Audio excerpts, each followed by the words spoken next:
So the study of Vedanta is the study of what we call higher values of life. All right, so what does that mean? What does higher values mean? When we hear this word values, what does it refer to? Talk about a person's values. What are they? Something important for them. What their, or maybe how their belief system. Beliefs, yep. Beliefs is a pretty good word. Beliefs, culture, yep. So your values can come from culture. In fact, by and large, we absorb cultural values passively as we grow up, for better or for worse. So this idea then of values as beliefs. Beliefs about what? About everything, really. About everything, yeah. Primarily when we think about values in terms of the context we're talking here, we're thinking about a belief about what is good, what is bad. A belief about what is worth your attention. There's this great quote by Martin Luther King. Right? He's writing in The Maroon Tiger an essay called The Purpose of Education.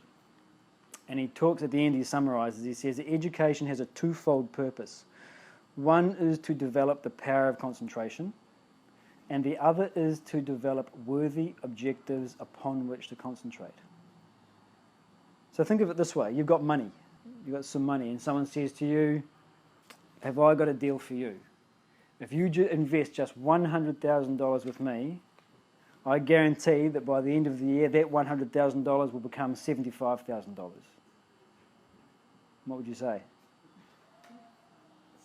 That's not a good deal. It's not a good deal. So it's not worth you putting your financial resources into something that's going to make a loss. Even if he said, I can guarantee this will become $100,000, it's still not worth it. If he said it's going to become $101,000, you probably still think it's not worth it, despite the fact that that's actually an increase. So when it comes to our financial resources, we're pretty clear. I'm not going to put my resources somewhere that doesn't give me a return. Now start to think about the resources that you have psychologically, your emotions, your thoughts.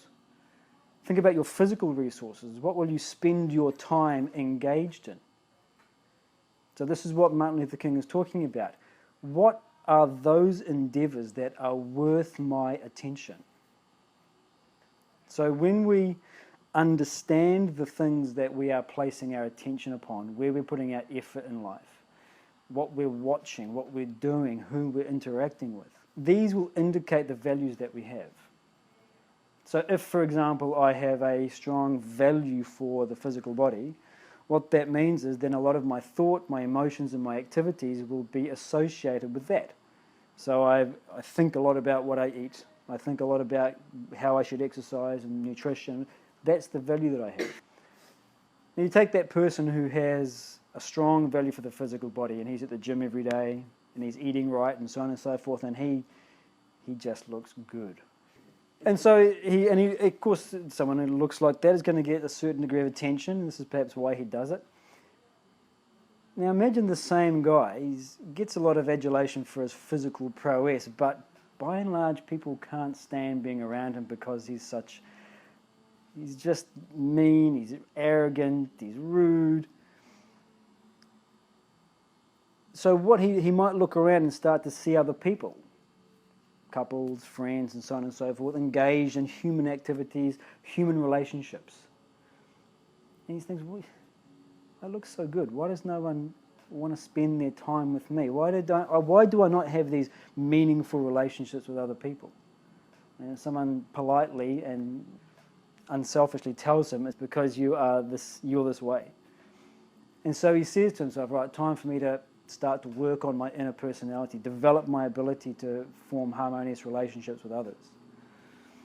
So you think of it this way, whatever body we've got, okay, all of us would like to say, look a little better, be a little more lithe, be a little more, whatever. Would you sacrifice the meaningful emotional relationships that you have in order to get that body? I see a shake of the head. I see another one. I see three. Good. Hopefully we'd all say the same thing. No, of course not. Okay, I'm not going to give up my friends and my loved ones just so that I can look good. So what does this tell us? I value my emotional relationships more than I do the physical adulation. I have a hierarchy of values now. So what we're talking about when it comes to beliefs is not just about what's right and wrong, moral, immoral, amoral, but we're talking about beliefs of where genuine happiness lies. If I spend all of my time only focusing on my physical body, I'll get a certain degree of happiness. Of course I will. But if I spend more time now associated with purifying and harmonizing my emotions, I'll get a higher, finer quality of happiness. And then if I go further and I start to develop and attune my intellect, which is a subtler equipment again, the amount of joy and the quality of joy that I experience jumps again. So then this is what we mean when we talk about worthy objectives upon which to concentrate. What are we spending our time and efforts in pursuing?